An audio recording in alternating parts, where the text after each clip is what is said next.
కూడా ఎవరిని కూడా నశించిపోయేయవద్దు, ఎవరిని కూడా వారిని నాశనం చేయవద్దు. ఎందుకంటే వారు తెలిసి తెలియక మరి పొరపాటులు చేస్తూ ఉంటే ఆ దేశ ప్రజలు దయతో మందించని మరి భక్తులు ప్రార్థన చేస్తున్నారు. ప్రియమైన దేవుని బిడ్డలారా, అందుకని ఉన్నాడు ఎక్కడ నీ బాహుబలం వలన ఐగుప్తు దేశంలో అనేక మందిని నీ స్వాస్థ్యమైన జనాన్ని రక్షించు ప్రభువా అని ప్రార్థన చేస్తున్నారు. ఈరోజు ప్రియమైన దేవుని సంగమా మనం ప్రార్థన చేయగలుగుతున్నాం అనేక మంది కొరకు. ఈరోజు ఎక్కడైతే రక్షణ లేదో ఆ రక్షణ లేని వారి కొరకు మనం ప్రార్థన చేయగలుగుతున్నామా?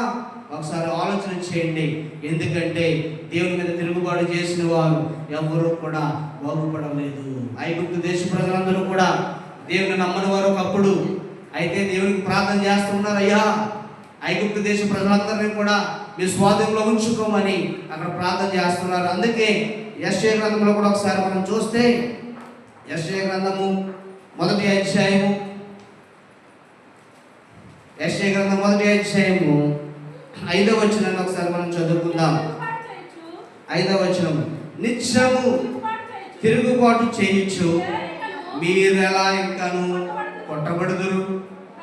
ప్రతివాడు నడినెత్తిని వ్యాధి కలిగి ఉన్నాడు, ప్రతి వాడి గుండె చాలండి. ప్రియమైన దేవుని సంఘ బిడ్డలారా, యెషయా భక్తుడు రాయించిన గ్రంథంలో మనం చూస్తే 1వ అధ్యాయం 5వ వచనంలో ఇక్కడ ఏమని ఉందండి? నిత్యము తిరుగుబాటు చేయించు మీరెలా ఇంకాను కొట్టబడుదురు. ప్రియమైన దేవుని బిడ్డలు ఒకసారి చూడండి, నిత్యము కూడా తిరుగుబాటు